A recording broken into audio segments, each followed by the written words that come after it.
Hey everyone, and welcome to another podcast of Movies Worth Seeing. I'm your host, Michael Pictionary, joined by Martin Jung. Today we are reviewing The Sound of Freedom. Apparently not a lot of people know about this movie because this film seems to be steeped in controversy due to its heavy subject matter. I didn't know this movie existed until Michael told me to come on to do this review. I was like, wait, what is this movie? Okay, it's a slight spoiler, but mid-credit scene does acknowledge, there's zero marketing. The subject matter alone, that just makes it unmarketable. Before we get into it, we better let the audience know what this movie is, because this film has had no marketing other than people saying it's controversial, it's offensive, it's alt-right, and whatever the fuck people in Hollywood are saying, which is all a bunch of bullshit. But The Sound of Freedom stars Jim Caviezel, whose most famous role was playing Jesus Christ in The Passion of Christ. Is that directed by Mel Gibson? The Sound of Freedom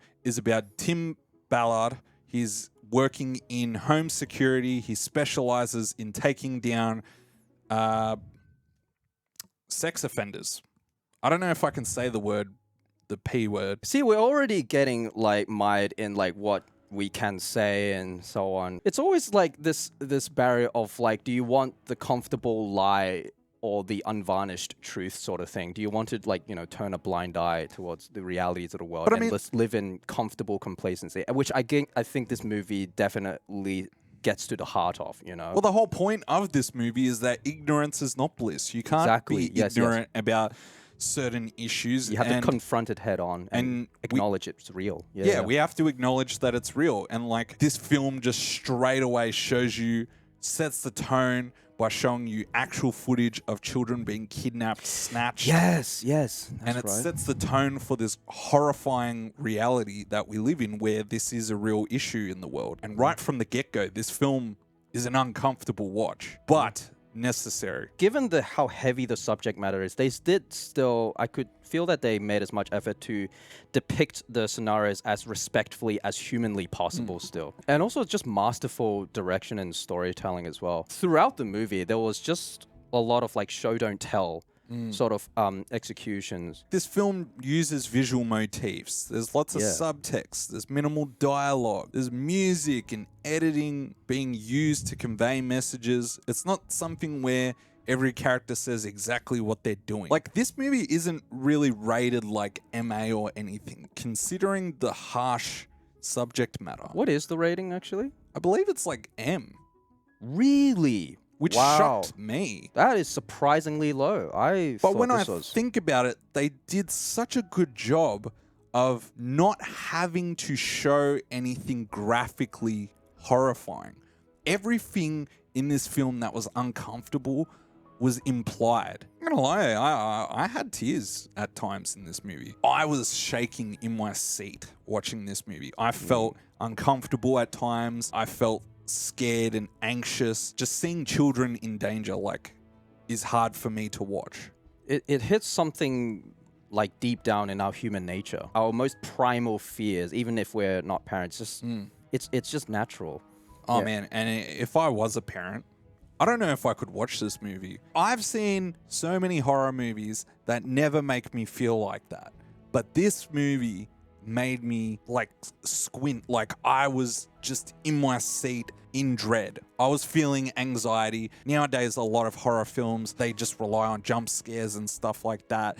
And it's hard to take on the supernatural horror elements because it's not real. You can escape through the guise of knowing that it's supernatural. But in this film, it's so grounded in realism that you feel like there's no escaping this harsh reality. There's always these movies where it's just such a Debbie Downer and it's objectively a really good movie, but this is one of those movies you really have to be in the mood for to be depressed. Yeah. And just spend the rest of the day pretty much doing nothing else, because after you watch this, you won't be in the mood to just go out or anything. But it stays with you. It does. Yeah, you can't just be oh, I'm going to watch The Sound of Freedom and then go to Wet n Wild or some shit. There was one particular line of dialogue. One of the other characters asked Tim Ballard, why do you want to do this? Why do you want to save these children? And he said, God's children are not for sale. Yes. I felt it was a really powerful line. It's one of those moments when you try and find that one quote that kind of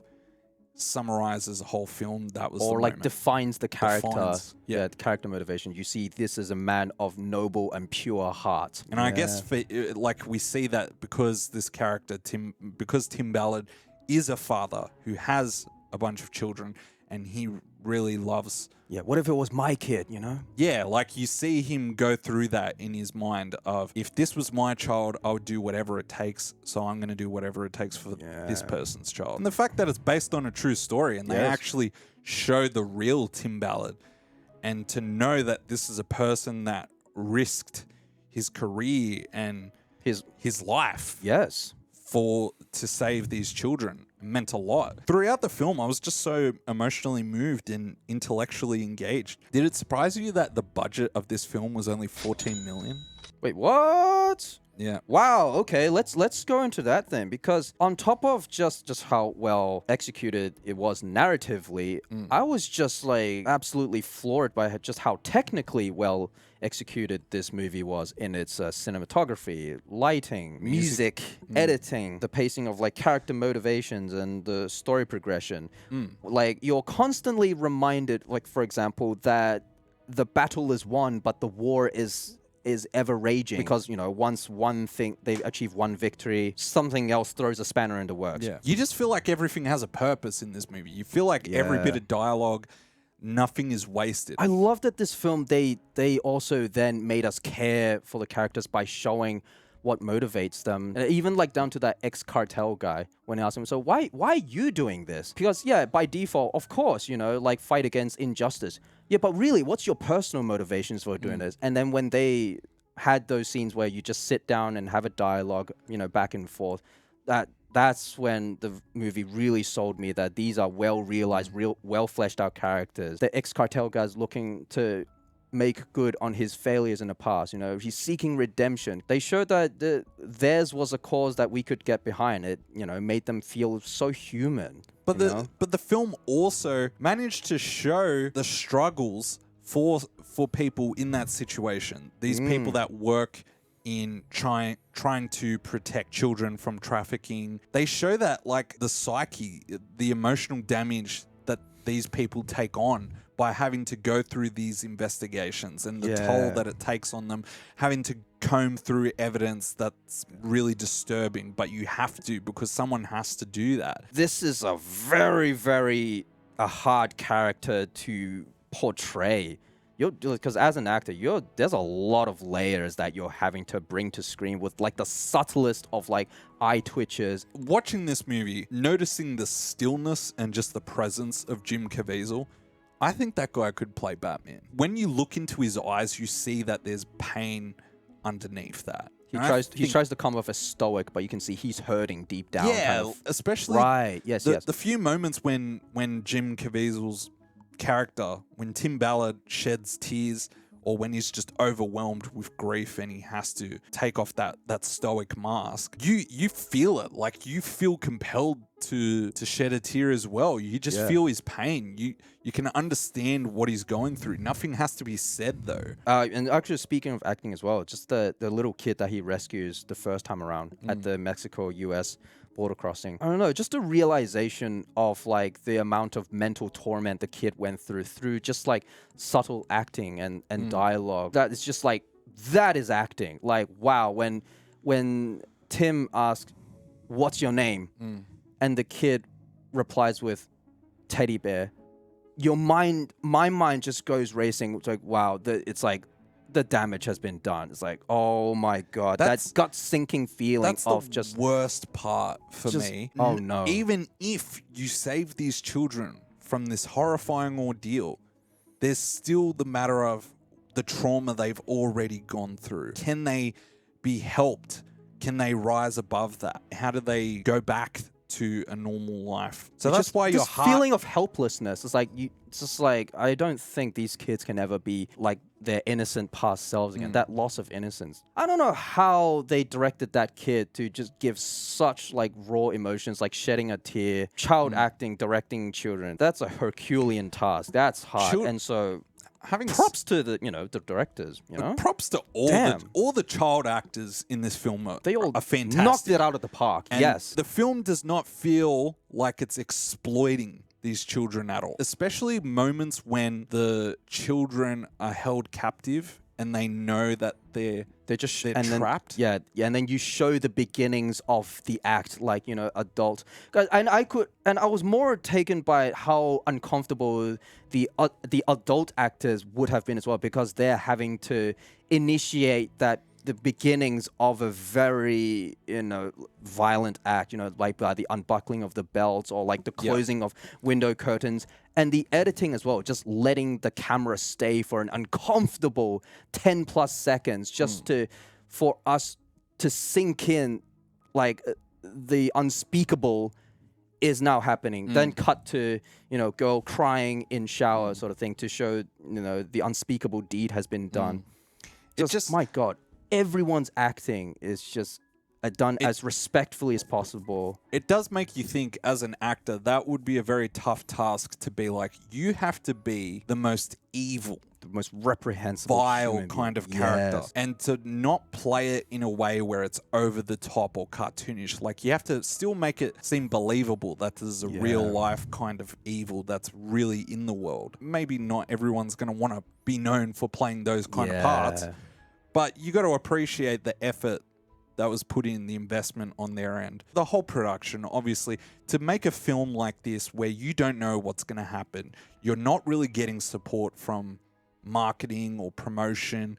You've got barely a budget. You've also got critics that are tearing the movie apart for the wrong reasons. When I looked at reviews for it, it was such a massive difference between audience reviews and actual critic reviews. So what were they saying? They were just like, oh, it's complete shit, acting's terrible. Like, critics were not in between. They were either really shitting on the movie or thought it was the best thing ever. And then when you looked at audience reviews, they were all unanimously like it got a 99% on Rotten Tomatoes. I don't see anything bad from a story point of view, the acting, anything like that. When I see that big of a difference, I usually think to myself, something's not right. Yeah, thou doth protest too much. Exactly. Something's amiss. It's getting conspiratorial. It's like about, is it that it comes from higher up, where some people from the top don't want a certain widespread awareness of certain contentious issues to be out there, and therefore does a bit of 4D chess to then stifle, conversations around a topic that has to be discussed. It's tinfoily conspiratorial, I know, but it's just, if the shoe fits, man, if the shoe fits. But the fact that I was seeing news outlets kind of saying like it's a conspiracy. They're trying to drag this movie, through the mud. Yeah. But I just don't know why, other than the obvious people in positions of high power trying to stop the message being spreaded. Probably trying. It struck a nerve with some of these top people. Maybe again, tinfoily conspiratorial. I know. I'm just saying. Those who wants to stifle a certain messaging, they've got bones in their closets. One of the things that the film skillfully did was juxtaposing these horrifying moments with moments of euphoric celebration. You got the inspiring with the traumatic. For me, though, it was mostly like very depressing of a movie, and then the moments of celebration are very short-lived.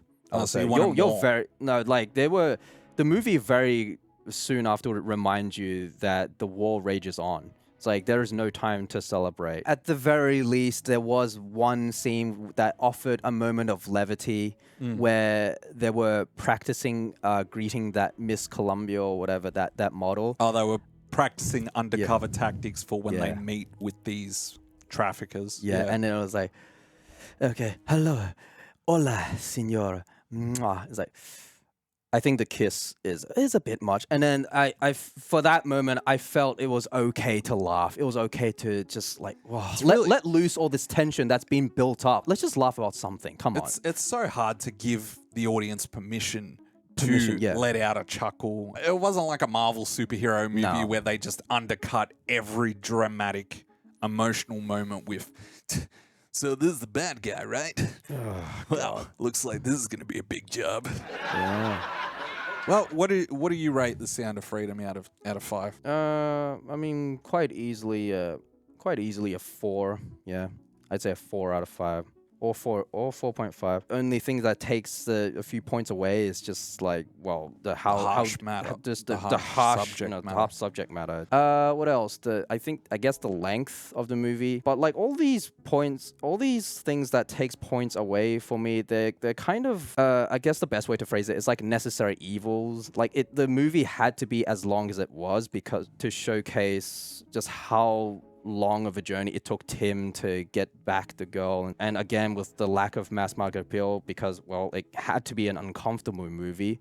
So it's in a way had to be an imperfect movie. It's not perfect because that's kind of the point, I guess, to put it. Yeah, like it's not going to be a movie that you just watch like at any time. Like, I'm in the mood for this. Yeah, that's the other thing. Like, It has to be- I don't see myself wanting to see this multiple times. The only reason I'd want to watch this again is to show someone, being that I went to see the film by myself, it would be interesting to see how other people react. Can they handle the uncomfortable nature, or can it be too much for some people? That intrigues me. Yeah. So unfortunately, I will have to knock the score down a few pegs because this is not a movie you watch for entertainment. It's a movie you watch to be educated. Yeah. And to spread awareness of. Okay, let's just say 4.5 out of 5. I'm going to give The Sound of Freedom 4.5 out of 5. Incredibly important film that left a profound impact on me. Its ability to convey a crucial message about child trafficking while maintaining high quality storytelling and cinematography is commendable. Budget size doesn't necessarily equate to outstanding entertainment, especially nowadays with all the horrible trash that's just pumped out of the machine. This film served as a powerful call to action for a pressing issue that needs our attention. It has rekindled my appreciation for films with a clear purpose and message, reminding me of the true potential of cinema. Performances are phenomenal. It's not going to be a comfortable watch, but it's definitely going to be a film that stays with you long after the credits roll. That's our thoughts on The Sound of Freedom. Comment below. Let us know, did you like The Sound of Freedom? If not, let us know why.